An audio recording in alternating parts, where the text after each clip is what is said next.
Welcome to The Space Between Time, a podcast to explore and host the phenomena of your brain trauma. Do you experience extrasensory sensations? Does the unknown vibrate around you? Sometimes subtle, sometimes larger than life? With us, you won't have to put away that part of you that is not normal. In the space between time, we invite you to share your unshareables.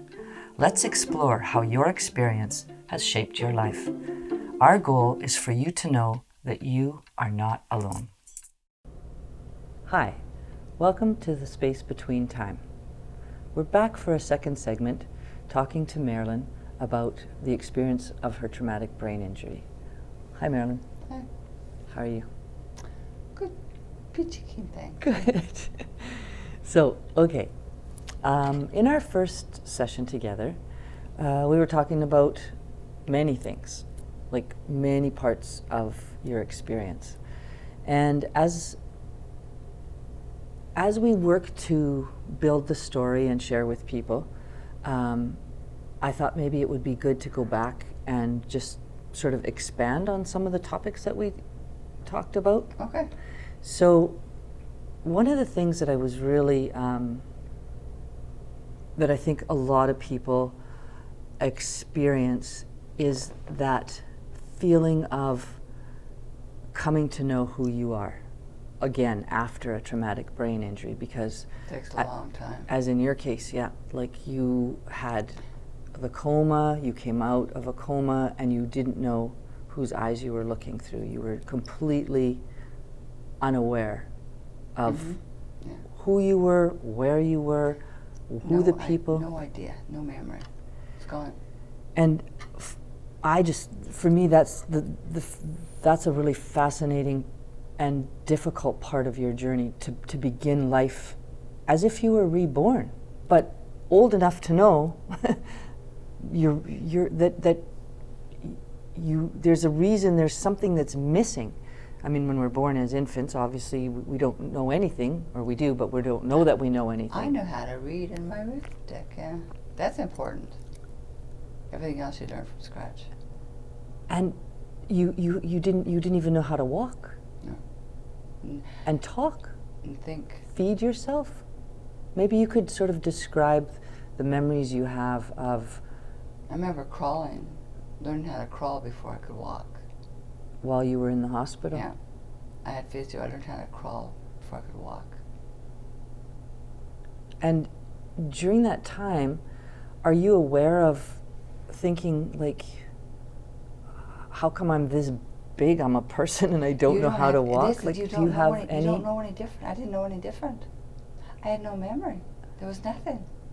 So the memory and the connection to you being almost, I guess you had turned 14 by the time 14, you came out of the coma. So what's it like to be 14 and be an infant again?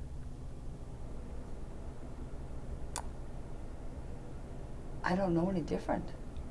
I really don't. That's not a fair question, because I don't know any different. Okay. That's what I'm wondering. Like, was there a sensation? I don't know any different. I have no idea. No idea. You know, when you come out of a coma, you don't remember everything, but you remember things that are very, very prominent. Well, and there's possibly things that you've never even thought of as that have formed as a memory. I remember people getting very angry, with people not understanding what I was going through.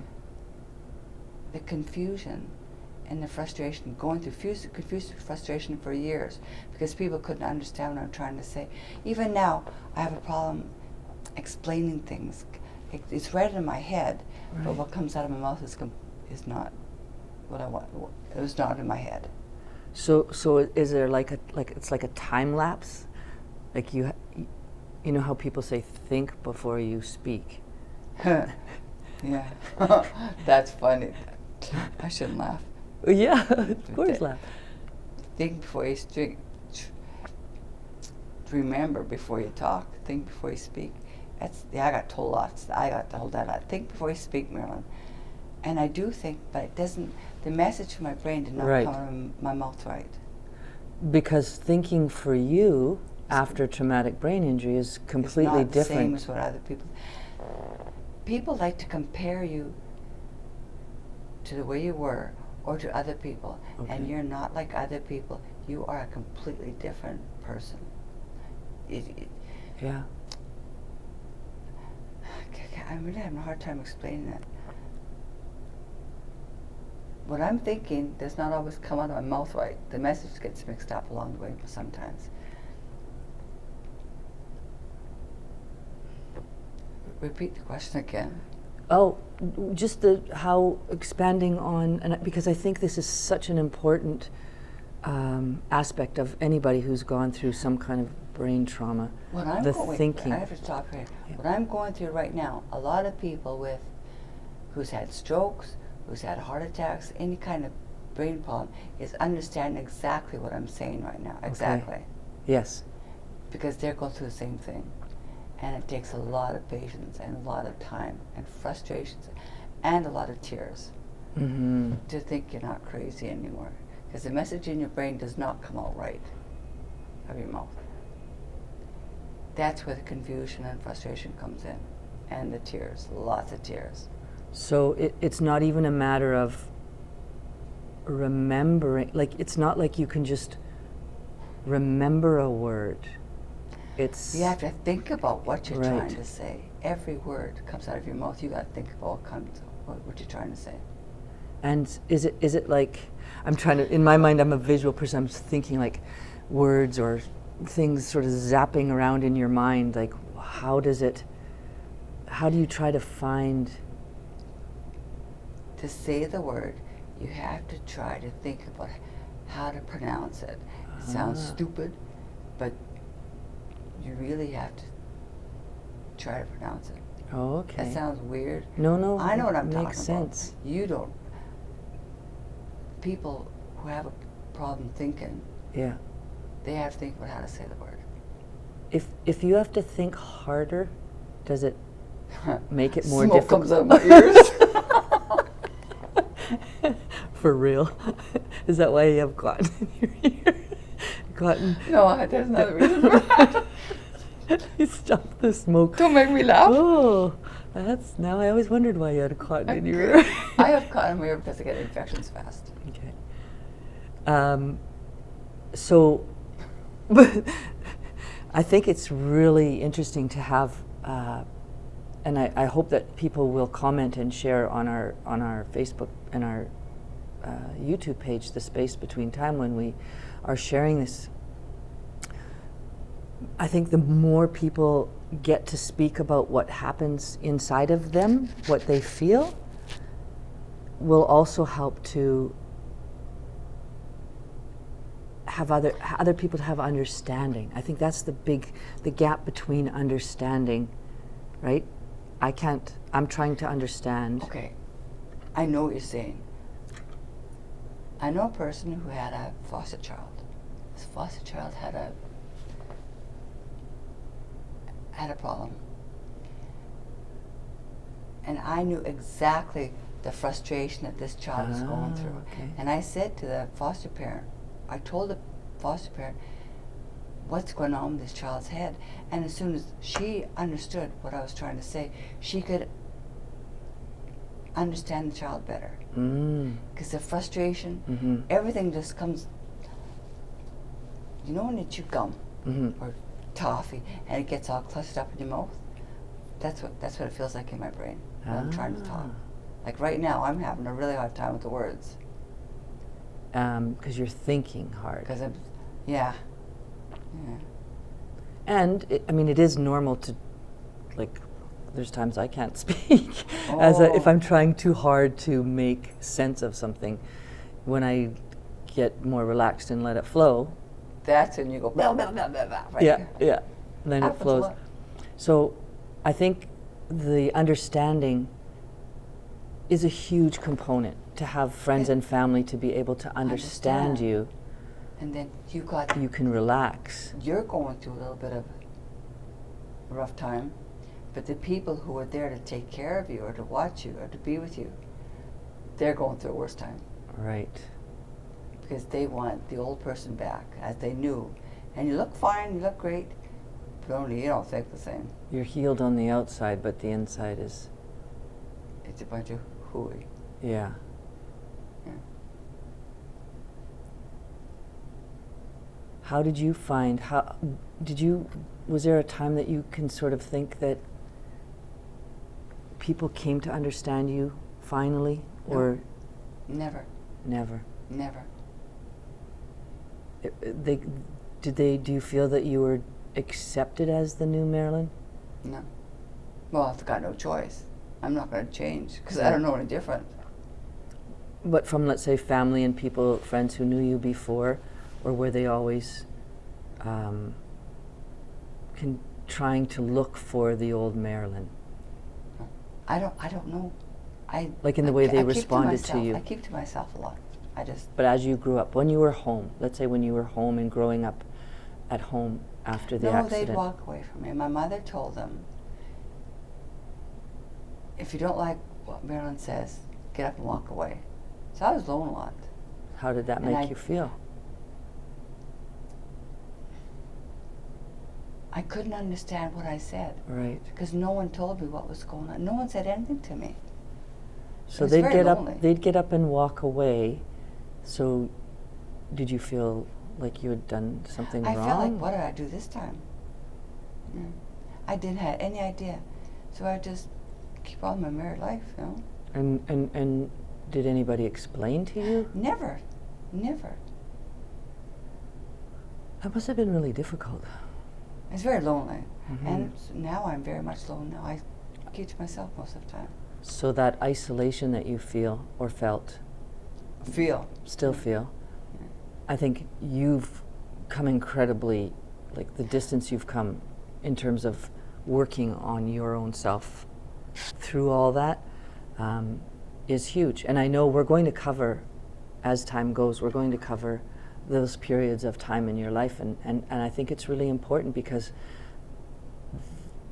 those are the important times that other people have experienced, and hopefully they will find some comfort in knowing that you've gotten through the worst of the worst. I didn't have, like nowadays when you have a head injury, doctors take care of everything. They have no idea what I went through, and no one believes what I went through by myself.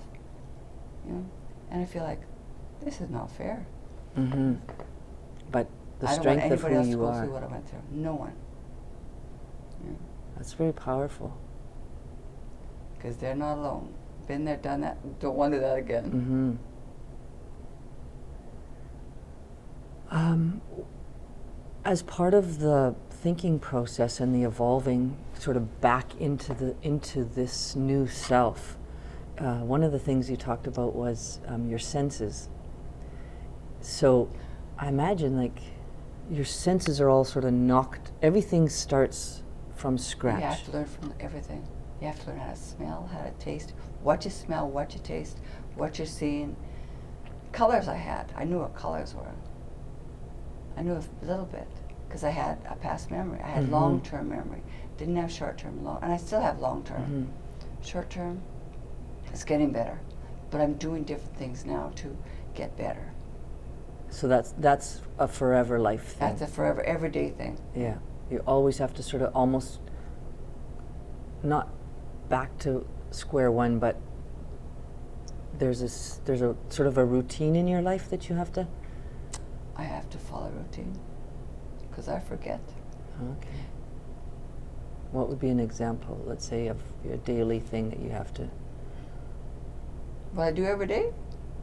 Like something that to remind yourself. I write things on the calendar every day so I don't forget. Okay. And I look at it all the time too, just so I don't forget. There's lots of things I do remember, but then there's just little things I don't remember. Right. Well, I'm really interested about the senses. Okay. Did things taste different? Smell different? I don't know the difference. I don't know the difference. I know what they taste like now, since he asked. Okay. Nothing before. So if you know how they say that the sense of smell brings back memory. Now, yeah, now, but no. In the beginning, No. Because there was no memory. It was gone. I don't think you understand. There was no memory, nothing. Except for learning. I knew how to read and arithmetic and my colors. I didn't know my family. I didn't know anything. I didn't know why I was in the hospital. But I did know things that happened in the long past, like when I was a child, a little girl. That came back later? No, I don't know. Or just as in you time, were, yeah. As I was getting better, it came back. I was going to say something. What did you just say a few minutes ago? Oh, about the senses, and the sense of smell is the quickest way to memory. And you were talking last session about smelling butter. Butter, yeah. But I could never. I like. My mom used to buy margarine, and I didn't know what. Every time I used it, I had to smell it because I could never remember the smell. Or the taste. Would it taste? I could taste it. Did things taste off to you? There's no difference. I didn't have any. There was nothing to compare it to. I had no idea. But if you tasted something, let's say that you would have normally eaten, and then suddenly it was like, ugh, I can't taste it. I can't eat that. No idea. Was there things that you couldn't eat? Like now, I have that recollection now, but I didn't have it back then. There was I had nothing back then. I didn't remember anything. But now, I can remember now, like the taste, go back to memories now I've got now, but I didn't have back then. But I had to learn that. Right. That took time. So in my mind, what I'm picturing is that as you're evolving from the infant stage slowly at home, right? And they still actually thought you were going to die. Yeah. And the family is trying to figure out how to feed you, how to take care of you. I could feed myself. When you got home from the hospital, I could move. by then? I was walking. I had no sense of balance, like my balance was gone. And I was getting that back. And to walk, you have to crawl first to get your balance, and then you gotta walk. Yeah. Okay, so on some levels, it's interesting, the recovery that your body made probably was, like, in a sense, remarkable and confusing, because if they thought you were going to be a vegetable and not even going to live a long life, but here you were continually progressing. Yeah, I'm from a large family. And I had to get it better.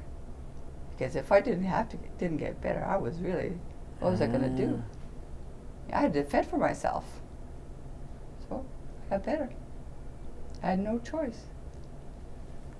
That's a good reason to get better, to survive. I had to defend myself. Mm-hmm. Yeah. I wanted just as much as everybody else. Couldn't move that fast, couldn't think that good, but I wanted just what everybody else wanted. That's an interesting, very interesting point. Like they say, people want everything, but I just want what everybody else has. Mm-hmm. I want to be just like everybody else. I'll come back to that. I haven't got it right in my head right now. Okay, so as we're moving on, and as you're getting better, and they figure out, hey, she's good to go. Go back to school. Yeah. That's crazy. I didn't know very much of anything. I'm not going to say any dirty words today. I say enough of those all the time anyway. Anyway, so what was your question? About going back to school. Did it feel right for you to go back? I knew I couldn't do anything. I knew I wasn't right. Did they say you had to? Or did you have a choice? Try it. Okay. I had an EEG, and there was, back in the 60s, they didn't know much about anything. They really didn't. So they know a lot more now. The trauma was to the right side of your brain. And that side of the brain controls your motor skills. Your motor skills, your eyesight, everything. Thinking. I don't remember right now, but where that's. I know it's one's here, one here. It's all in your head anyway.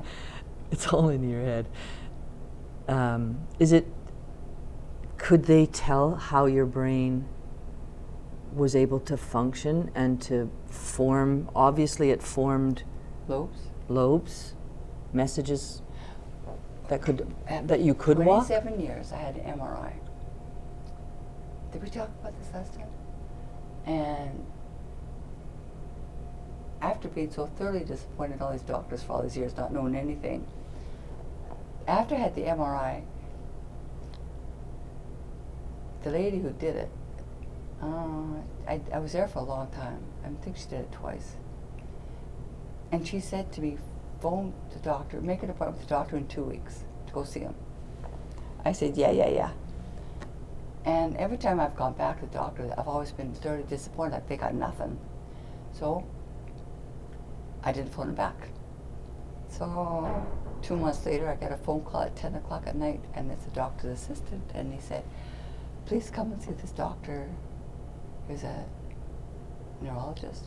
Keith, please come see this doctor tomorrow 11 o'clock in the morning. Well, I couldn't back out there because I didn't think he was going to give me any good news. So I went to see the doctor the next morning, and I'm thinking, I don't want to go for any more disappointments. Let's hope he's got something to say. Because I knew there was something that had to be found. Because I knew about my head all this time. I can't explain that to you. You knew? I knew that something was wrong with me. Right. And the doctor said, no, you're fine. Anyway, to make a long story short, I went into this doctor's office, and he says to me, sit down, Marilyn. So I sat down, and he said,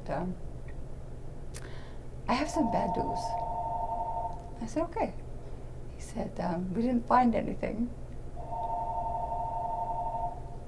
Holy moly. Oh well, it's life. We didn't find anything, Marilyn and I saying. And I thought, okay, we didn't find anything, so you have got any news for me. So I felt okay. And then he said, we found nothing. I know. And he kept repeating this, right? We found nothing. We took an X-ray of your brain, we didn't find anything. And I'm not thinking. I said, then you didn't find it. And I was really hoping he'd found it. And then what was it? He says to me, we didn't find anything, and he kept repeating this, right? And I thought, I'm the one stupid here, not you. Anyway, Carl just walked in. And then he says, the right side of your brain, there's nothing there in the right hemisphere. But lobes, your body has compensated itself, and there's been lobes that have gone over to make you are doing what you're doing now. So it formed new lobes to be better. To make a connection. Yeah, and he said to me, your pituitary gland is very damaged. You don't have any children. I said, I have 2. He says, I have children. Your children? I said, yeah, I had 2 children. Wow. And he says, that's amazing. Your brain also says that you should be a vegetable right now. You shouldn't be able to move anything. And I said, yeah, I'm walking. I mean, running sometimes, you know? And he said, my sense of balance is off. They said they found more damage was done. They didn't find half the damage that was done back then. More damage has been done. And you should be a complete vegetable right now. You shouldn't be able to walking, talking, doing anything. And that's when we got stupid. I got stupid, and he got just as stupid as me. We started laughing about it. And we were really laughing loud. And anyway, he told me a little bit more. I can't remember everything he said. But he said the lobes, you have lobes in your brain that are compensating for the right side. And he said, this is wonderful. And he offered me help. He says, do you have any problems? I said, oh, boy, I got problems. And he says, can I help you with any of them? And I said, I don't know. I don't think you can. Mm-hmm. And when I went, he says, anytime you want to talk about this, man, you can come back. And we had a 20 to 25 minute meeting. And when I walked out of there, this doctor is not a very happy gentleman. I mean, he's a serious guy. Yeah. And when I walked out, everybody was just so smiling at me. And the receptionist says, what did you say to him to make him laugh? Mm-hmm. And I said, nothing. He says, you guys were really laughing hard in there. And I said, you know what? We had a good visit. Thank you very much. And I felt like, he said to me, he did say to me, you must have gone through a really bad depression after this. I said, oh, tell me about it. My mother told me it was all in my head. And I wasn't depressed. Everything's fine. And I wasn't allowed to talk about it to anybody. And I went through depression for years. Mm-hmm. And now I find that I'm normal. He says, that's completely normal to go through bad depression. You should have been helped. Mm-hmm. I said, no one would listen to me. And who was I going to tell? Mm-hmm. And then he said, he asked me about my memory. No one had asked me these questions before. Until 27 years Yeah. after. And Wow. and I said, I've got that taken care of. And I did everything myself because who's going to help me? Yeah. There was no help back then. But now they've got all this help. But then again, you're still alone. Like I've met a lot of these people who've had the problems, and they're still just as alone as I was back then. So I've taken a few out, Mm-hmm. and we've gone out, and we've had a lot of fun. We've talked about it. And I've understood everything they've said, and they've said to me, no one has ever understood my confusion or my frustration like this before, Marilyn. Mm-hmm. And I'm going to say, oh, honey, I've been through this by myself. It's not fun. I don't want anybody to go through that again. Nobody. And people will go through it, but knowing that they can talk about it with somebody. I couldn't talk about my accident until I went to see a psychologist. And he said to me, this is what started this whole thing off, you don't talk about it. I says, who am I going to talk about? No one wants to hear about it. And then he said, go home. Like I sat in his office for 2 hours. It cost me a lot of money. And Wow, eh? I couldn't talk about it. And then he said a few things, and then we started talking. And the third and last time I went to him, because that's all I could afford, Mm-hmm. he said to me, go home and write about this. Write about what you remember. So I did. I wrote about it for 11 pages, and he said, send it to me, Marilyn. Because I could only afford 3 visits. So I sent it to him by mail. Mm-hmm. There was no computers. I didn't have a computer back then. Didn't know what that was. Snail mail. And then he phoned me. And he says, Marilyn, I'm not going to charge you for this visit. I want you to come in and we're going to talk about this. Wow. So I said, well, maybe he's going to help me. And he told me, I went in, had a wonderful visit. Didn't cost me anything, which was so nice. And then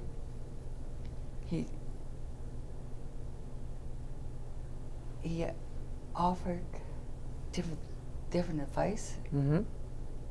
Didn't take it because I didn't think I needed it. All I had to do was talk about it. And he says, I want you to start talking about it to your kids and to your friends. Do your friends know about this? And I said, no, because they'll walk away from me. Because I kept thinking, if I talk about it, people will walk away, because that's what happened when I was younger, right? Right. People walked away. I says, I've been alone so much, I don't want to be alone anymore. Yeah.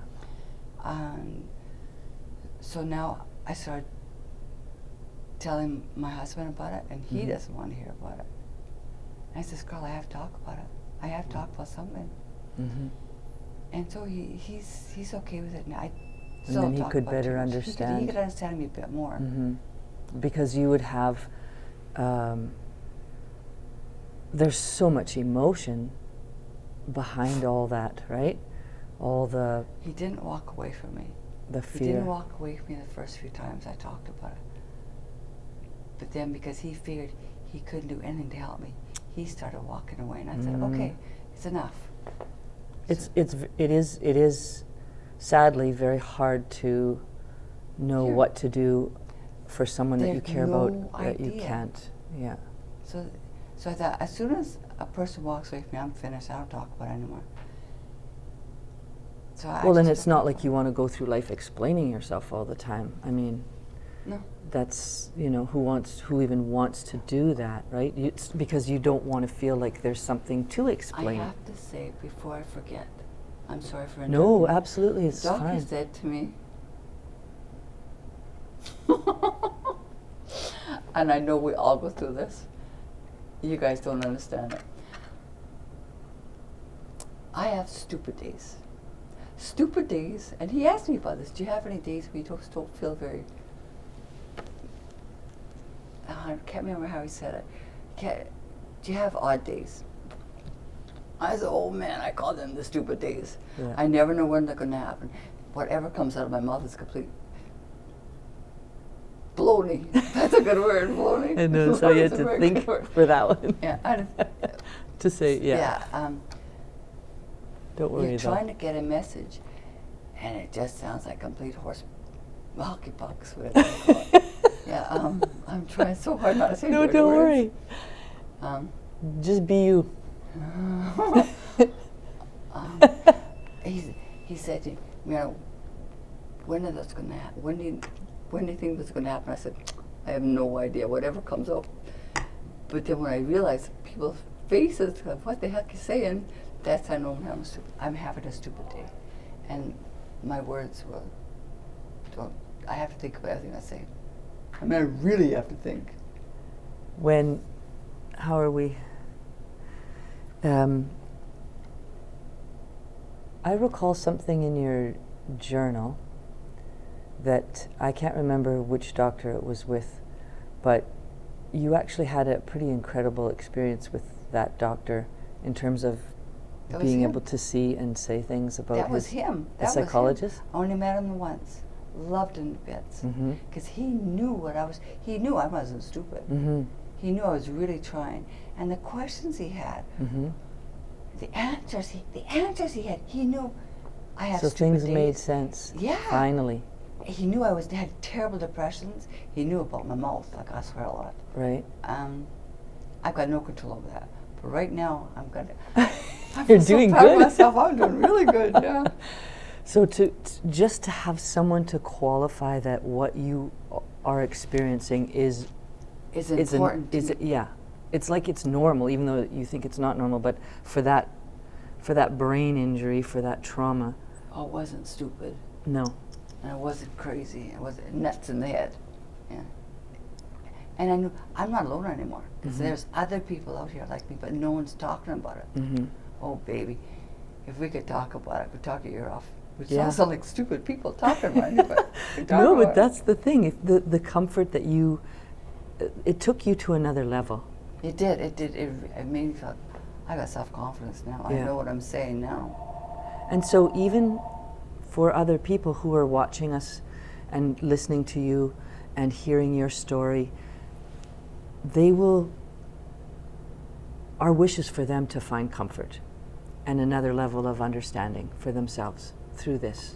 You can't get it in a day. You can't get it in a week. You can't get it in a year. You got to take a risk. You really have to work at it.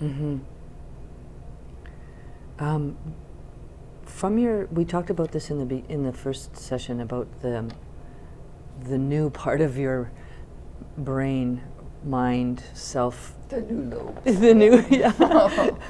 And the gift that you were told you would have upon return to your body.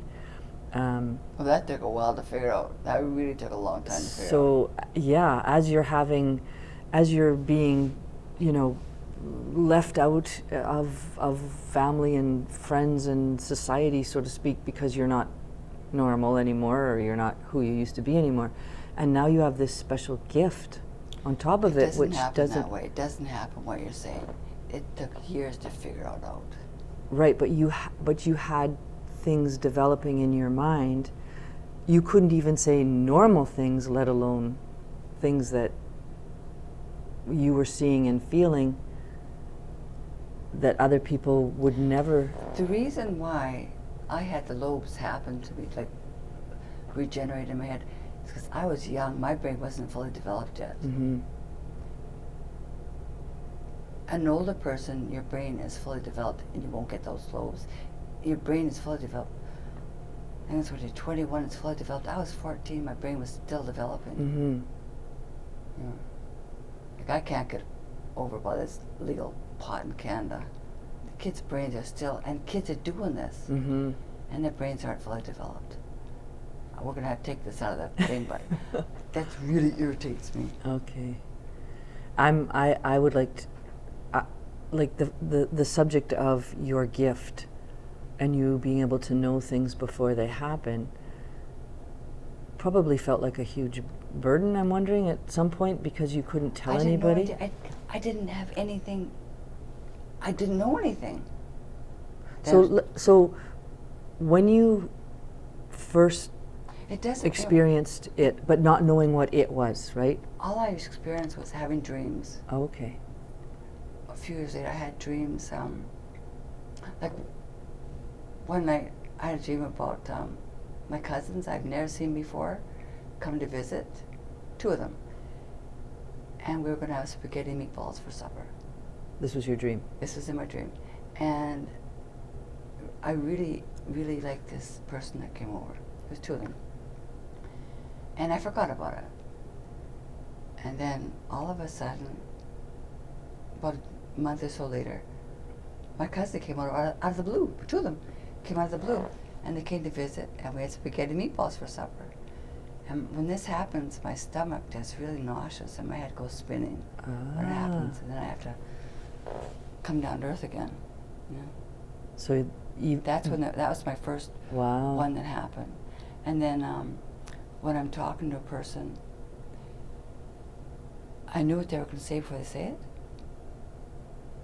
It's so on top of like all these interesting, strange and phenomena are happening. I didn't know what was going on. I did really good there. You did good. Wow. If I recall in your journal, you even actually saw things and were able to tell one of the doctors some things. I can't remember. About his marriage. Oh, okay. Well, that was... Because that must have been quite fascinating for the doctor who was... Oh, scared the daylights out of him. It was about 30, 32 years after the accident. Like, I do readings, I see things. And when you touch me, I see things, you know. And I went for acupuncture. I never had this before. I'll never do it again. For me, trying for your pain, yeah. For my pain. And he put his hands to my back, and then I started seeing things. Oh, wow. And I said to myself, I'm not going to say anything to this person about this, what I'm seeing. Just don't touch my back. But he had to touch to put the needles in. So he said, after it was over, I sat down, and I kept seeing these things. And I said to him, I asked him a few questions, and as soon as I can't tell you what I asked him. As soon as the questions I asked him, I thought he was going to fill his pants. I mean, I shouldn't say that. It's okay. He didn't know what to say. I scared the daylights out of him. And I told him about his family. I told him about what was going on in his life, what he was going to do. And then he left the room. Didn't come back. And then his assistant comes in, his bubbly little assistant, because I guess the doctor told him what I'd said.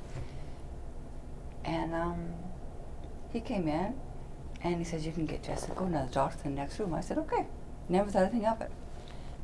And then, just a minute. That's irritating. And then next time I went, I thought, oh, I'm not doing that again. And he touched my back, and I kept seeing things. And I thought, you know, I'm not saying nothing, because I scared the daylights out of this guy. I didn't say anything bad. I just told him what was going on in his life, what was going to happen. Anyway, I went to him 2 or 3 times, and the third time his assistant kept coming back in, and he says to me, "You're very impressive with what you say." And I said something to the assistant last time. It just pops out. I never know when it's going to come out sometimes. And he said, "You were right about what you said to me last time. Thank you very much." And then he left. Wow. But yeah, this happened a few times. I don't like people touching me because I see things. So you feel this vibration from... I see things in my head. Not in my eyes, in my head. It was very fascinating, our first session, when... Oh, when I saw that man in the house? Yeah. Well, he's still there. And that He's happy. decided to... He's happy that someone's seen him, too. Neat. And he That's feels more so comfortable neat. now. Yeah. You told the person that lives in the house about it, right? Not yet. Not yet. You will. Yeah. And well, don't scare them. No, that's... He's not a scary man. No. They're going to watch the Okay. He's okay. Anybody joined us here today? I'm not going into that right now. Okay. I just thought maybe somebody was already Nobody's along on our present journey. right now. No. I come here too much. I don't want to see it. Sometimes I have no choice when I see these things. If they're meant to be known. Yeah. No one hears right now. Yeah. Another time. NATO. I know there's been a time where we have been here, and you've mentioned, when Malcolm that was important. It was important. Yeah. Yeah. That's what I mean. It's always important when they show up, right? There's the a reason. only time I see them, so it's important. The man in the house, he wanted to be seen, and he'd say, "Thank you for seeing me. He's okay now, and he will be going soon. He will be leaving soon." Neat. Yeah, he will be leaving. It's fascinating how he would be part of our journey. Oh, he's going to be leaving soon. Is it almost time? In that moment. Oh, I thought it was almost time. Yeah. 10 minutes. 10 minutes. Okay. Now what else do you want to know? So many things. One of the things that I wanted to touch on, based on where we started in the beginning, last session too, was about who you were as a young teenager. And I remember a story about, I think you were a very vibrant person who loved exploring, and I kind of think of that you and I probably were very much the same. Like, I loved to be out with friends and away from home and doing things and just always exploring life. Different from my brother and sister, you know, they were in different sort of world, and I was always the one that was in trouble. And I know about that, yeah. and you know, people get called trouble, but really we're, you know, just out exploring, being who we are. I remember a part of a story where, and I think it's funny because I think we both had this experience of, we had, in those days, grew up in community clubs and the Carnival Queen and well, that was before the accident, yeah. Yeah. And I think it's interesting to touch on points of who you were as a young person before the accident. And so I'm wondering if you have a memory about that part, about being the Carnival Queen and that experience.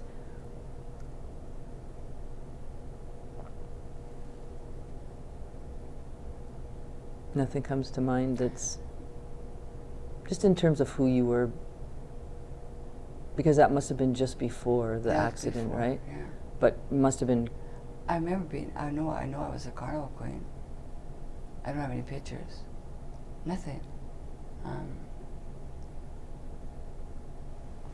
You had a lot of friends. Mm-hmm. You were a person who was. Yeah. We sold tickets, and my friends sold all the tickets for me. Yeah. And that's how you became. That's how I became part of it. It wasn't for beauty. It was for. Right, the amount of tickets sold. Yeah. So, you had a group of friends, you had a community of people before the accident. Were those group of friends with you after the accident? Did people try to come, or were people, did you find that they were kind of scared and nobody knew what to do or say and stayed away?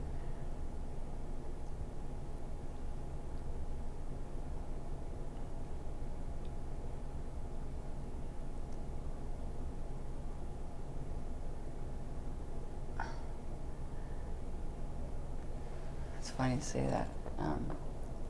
Two of them came back, but I didn't do a lot. Mm-hmm. Kind of stayed away. They mostly stayed away. Yeah. Were you encouraged to go out, or were you encouraged No. to stay home and? I was stay home. Yeah. I used to ride the bus. Just ride up and down the bus. Ride down the road, the bus. Just to get out? Just to get out. Were your family afraid for you to go out? Like, did they stop you? Did they hold you back? You be home. No. I don't know. That's a hard question. I don't know. Okay. I don't remember. But you knew you were home a lot, like you felt isolated and alone. Well, yeah. Who was I going to talk to? Mm-hmm. Yeah. No, I don't That's remember. part of it. That's part of like the isolation is, how do people, and especially young people, What do people your friends, say to how you? do they come? Yeah, how do they come back and talk to you? And they don't know what to say. They don't know what to say because I'm not the same. Mm-hmm. And you never know what's going to come out of my mouth because I have involuntary Right. voice. And that's an actual, medical scientific fact from brain trauma. I didn't know It's that. I didn't know interesting, eh? that. Yeah. No one told me that. Yeah. So I never know what I'm going to say half the time anyway. And it's something simple as that, where if families had been told what to expect, they could have been a little less, Like I said, hard back on you. in the 60s, no one knew anything about anything. Mm-hmm. And you're fine, go to school, do this, that. You don't know anything. Mm-hmm.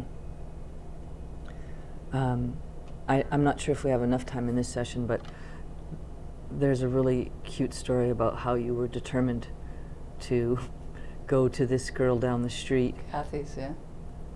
And you left when your mom was sleeping, I think? Yeah, she slept all the time. You Yeah. snuck out? Yeah. And you could barely walk and you stumbled? I went in the snow. I trudged through the snow, the snow drifts. I did. And I got to my friend's house. And I was so proud of myself. I did this all on my own. Wow. And no one was behind me. I was all by myself. And So that was like a major accomplishment. that really was major. Got dressed, got Got outside. dressed all by myself. And it was really cold outside too. We had 10 feet snow. It was a really bad snowstorm. And I walked through, got to my friend's house, had a visit with my friends. Then I went home. She must have been surprised to see you at the door. I had phoned her before I get okay. there. I told her if I'm not there in half an hour, she only lived 5 minutes walking from my house. If I'm not there in half an hour, come look for me. Oh, wow. So yeah, I was there, and it took me a while to get there. And then, I guess your mom woke up? And you weren't home, so they were scared? Yeah, and I went home, and it was, yeah. Was that the same day that the kids were there? Yeah, all the kids came. They had You didn't know they didn't? social Did they forum. tell you they were going to be Mom there? didn't tell me anything. Like, why tell me anything? I'm not that smart. I wouldn't listen anyway. I wouldn't remember anyway. Mm-hmm. They had all the kids were there, and they had a big dance for me and a fundraiser, and they got me a transistor radio, beautiful transistor radio, Wow. and a LP. And when I got home, all the kids were there, waiting for me, and I didn't remember any of them. I didn't know Wow. any of them, but they were my friends. I didn't know any of them. Okay, we're going to come to a close today on that note, and I'd like to pick up on it next time. Okay. It's something that is interesting to define the story again of isolation and not knowing, and brain trauma. So thanks so much for sharing. And as we keep going, we're going to get, more and more used to just hanging out and sharing, and we welcome everybody to share with us at the Space Between Time on YouTube and the Space Between Time on Facebook, and we hope that you find some sense of comfort in this journey. Like and subscribe. See, we're new to this. Oh, could you please like and subscribe to our YouTube channel? That would be great. And forgive my unknowing knowing, but like and subscribe, 2 thumbs up, and we're going to continue to share and just be ourselves and figure it out as we go along. Cheers.